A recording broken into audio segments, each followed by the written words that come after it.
Thanks for tuning in. It's Octavia. Okay, I wanted to tell my story because I know it might help others. And I had prepared this information for y'all, at least a week ago. But the seasons and the weather changing and things of that nature, and I felt a little bit under the weather for a while there. So I'm just getting this video out to you.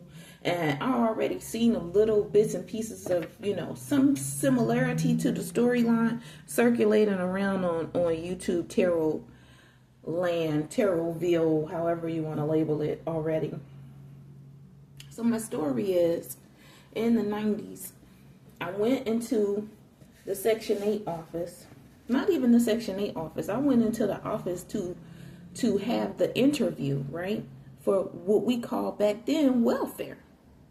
Welfare encompassed housing, which was then called Section 8. It's no longer called Section 8. It's called Housing Choice Voucher.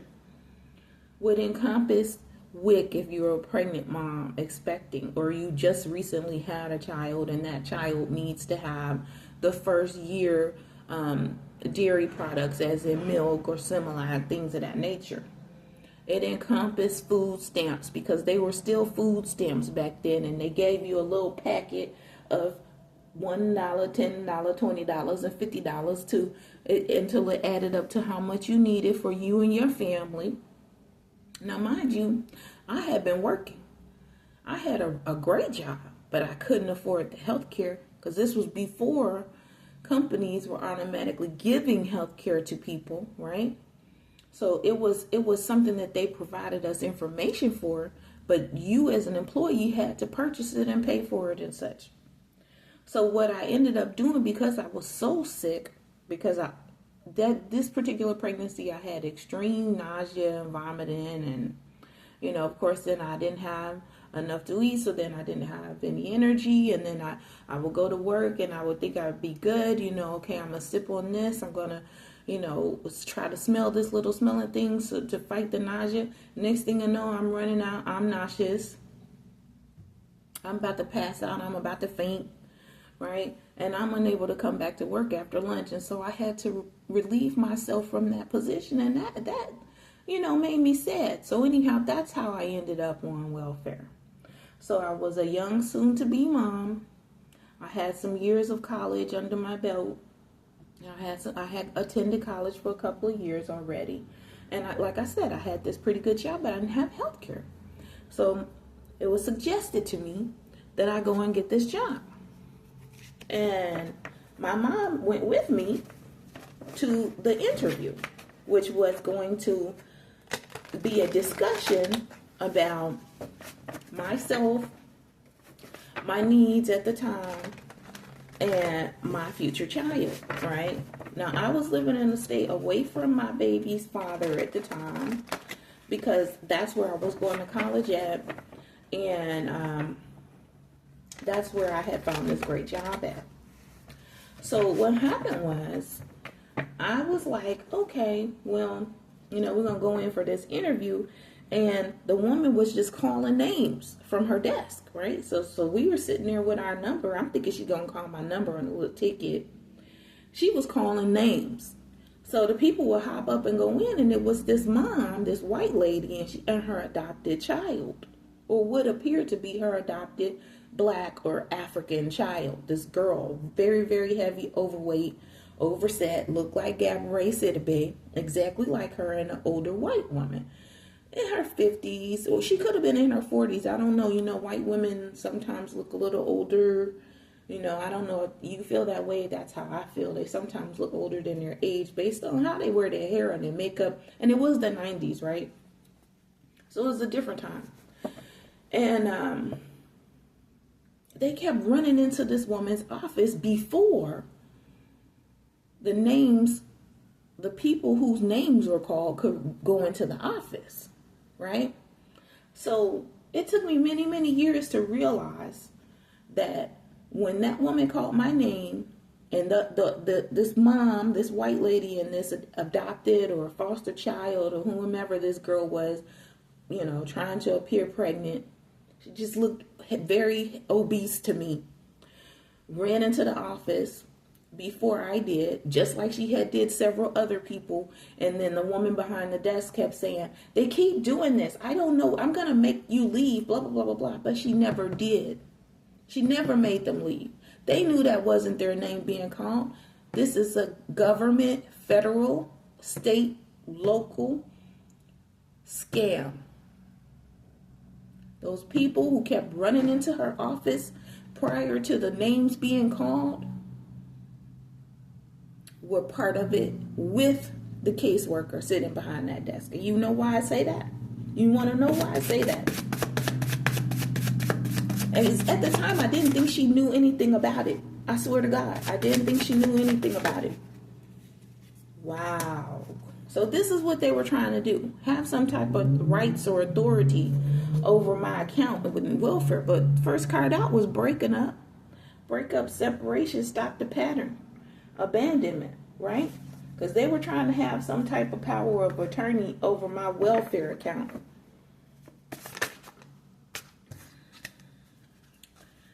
And I did shuffle the deck before I started. Now, I did see scapegoat peeking out at the bottom of the deck, but if it doesn't come out, then I'm not going to believe it. Because I really honestly have learned so much growing up in this country and actually working in federal government offices and learning the skills and the maneuvers and the type of dynamics that these people work and function under that causes them and leads them to, look at this mess, to make illegal and immoral decisions because they're worried about their 401k. 401ks didn't exist then, so I would say pension. They were worried about their pension. Doctor Who was bothering them, right? If you watch my channel, you know I'm gonna just be real with y'all. I know who and what it is and when it is because I worked there and I seen it with my own eyes. And abuse of power and authority. So not only is it happening on the federal level, it's happening on the state and local levels, okay? Look at this. We got scapegoat here again. And the help. We got scapegoat and the help. And we got opportunist. And like I said, this girl was not pregnant. That was a false pregnancy. And they keep trying to slander or meander their way into the storyline of them being pregnant. And it's not true. It was never true. That young girl was not pregnant. She wasn't. She was an opportunist, definitely in on the scam. And the reason why I say to help is because these people have some type of programming. This is the maid. This is, I need you to help me out. You need me to help you what? I need you to help me with this scam. I need you to help me with this scam because I'm repping for the low. Okay? I'm repping for the low lives. And I don't want these names being called to get what I want or what I have. Right? Because the catalyst. Who's involved? A judge. Is it Judge Judy? Is it Judge Joe Brown? Is it Judge Mathis? I don't know who else was on the judge back then. Where we had People's Court. Things like that. Because this is what they're doing. Prostitution. One-sided relationships. Claiming that they have life insurance on you. So basically what I'm getting in this reading is they're claiming that they have some type of guarantee over your life. Which enables them to profit if you demise, okay? But change is here, baby. Change is here, or changes are coming for real, for real. Now, that's a card I want to put up here. That's a card I want to put up here. Okay? At the top of the deck, we got ancestors. Ancestors bringing in the brigade. To stop this threesome, foursomes, and all of these things that's leading to these false pregnancies that they claim that they have. And guess where it's coming from? Guess who repping for the low life? DC. So it's coming from the top down, y'all. DC is the capital of the United States. And at the time, I was living nowhere near DC. Okay? All right? When I was at... who is the catalyst? Somebody who's participating in or is aware of the Galactic Federation. Let's get some on the judge. the judge and the corrupt cop. So the judge is most likely being blackmailed or coerced, paid under the table. I don't know what was happening. All I know is that these negative things were occurring, okay? And I had nothing to do with them, you know? And then on top of that, you see these faces, right? And I put the faces in the thumbnails because I'm not going to mention anyone's name, all right? I know about Max Headroom. I know about people using other people's heads and faces and things of that nature. We already got Dr. Who here. And I'm going to tell you one thing, if you don't know about that, that's definitely something that he can do. I haven't shuffled this deck, so let me shuffle it. I know some people pull out decks and then they just get to reading the cards. I'm not doing that. Okay, like I said, I had several readings ready for you all last week, but I wasn't feeling too great. All right, and I know they were mad at me for knocking out the content, and they wanted to send me some type of headaches and, you know, sickness, illness, whatever, because they mad. That's okay. Because I bounced back. Give me something on the scapegoat. The scapegoat, see this, they want you to have empathy with them. Now they're like, come on now, you know, work with me. This is the situation here, right? This is the situation. So yeah, it's some illegal stuff going on. And this is what we do to try to run away from the doctor or try to hide from him or get ahead of him because we know he's going to come and try to take and play his little games and his tricks and all of these little things.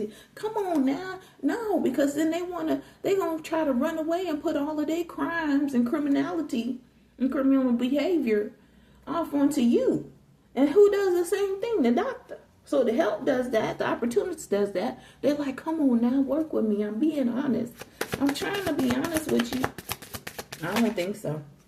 They all under judgment. They all under judgment. From the doctor to them worried about their pensions in the 90s, to them claiming that they were in a relationship with you, whether it was a family connection or it was a love connection, some type of situationship that's leading to a relationship, they all under judgment. That's why ancestors is here. They all under judgment, trying to have some type of control and power and authority over you. And like I showed you, we got honesty at the bottom of the deck because you figured it out.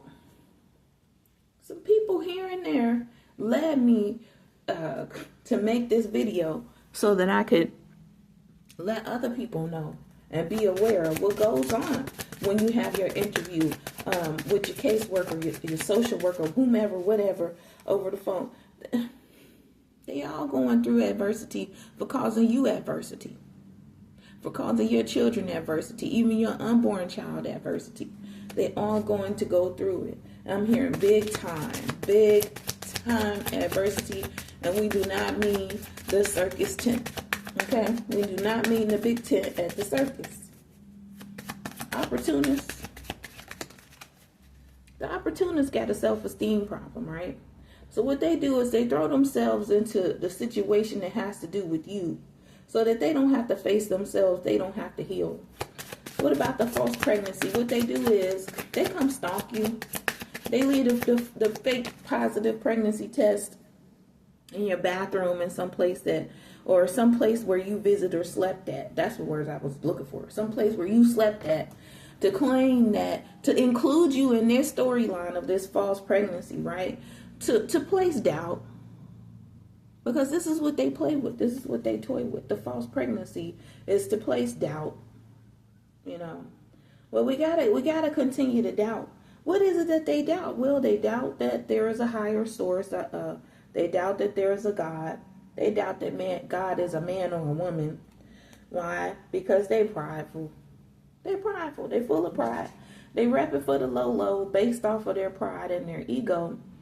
And the pride in their ego leads them into these criminal situations and stuff, right?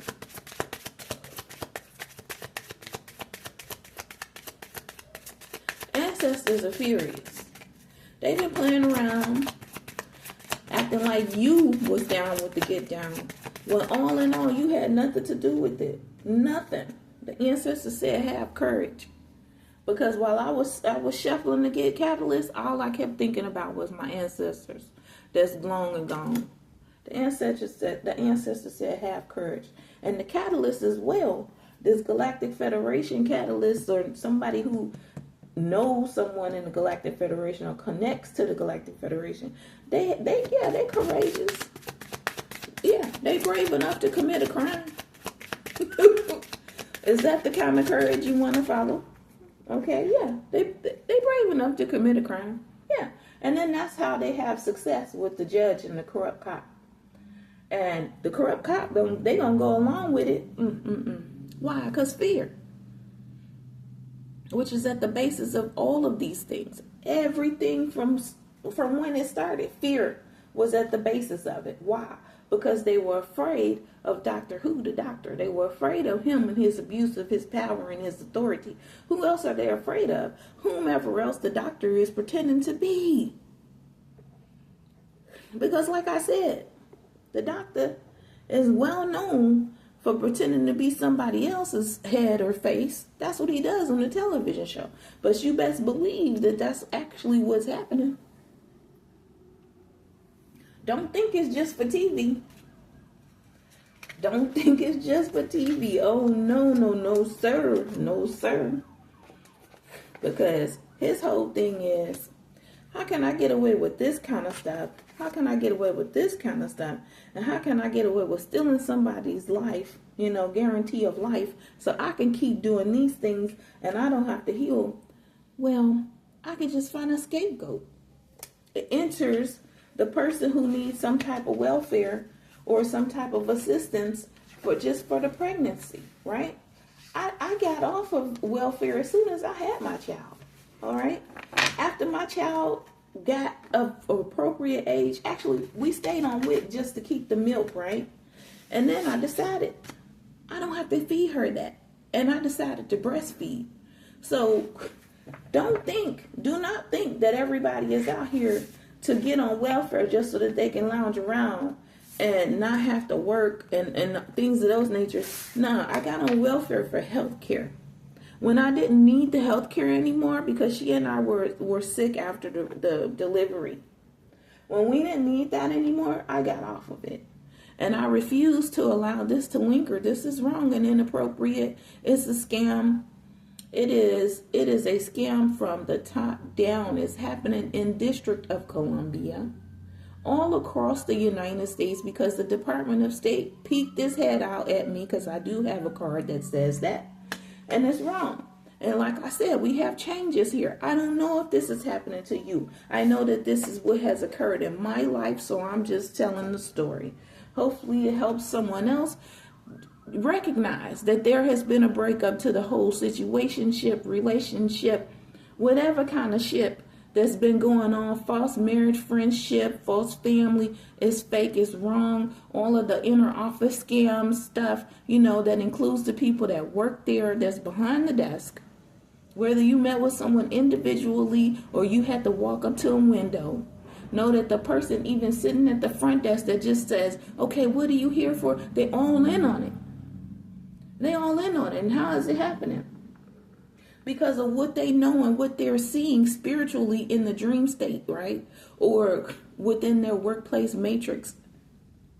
However it comes to them, however they receive it, they're all in on it. And it will be broken and it will cease. It will end, all right? Okay, ain't nobody over here named Britney Spears. All right. Even Britney didn't deserve what happened to her. Her father should be in prison. He should be under the prison. All right. Because I know what those men would be doing to him if he was there. Because everybody liked Britney music. Anyway, that's all I have for you today. Britney, I don't mean to throw your name out there. And if anyone is upset with me because I use their face or their likeness within this video, you know what I have to say? Sue me. And I say that with the utmost 1000% confidence that I will win. Sue me and tell me that I'm lying. Tell the world that I'm lying because I use your face in this storyline. I know my truth and I'm going to speak it. And that's all I have to say.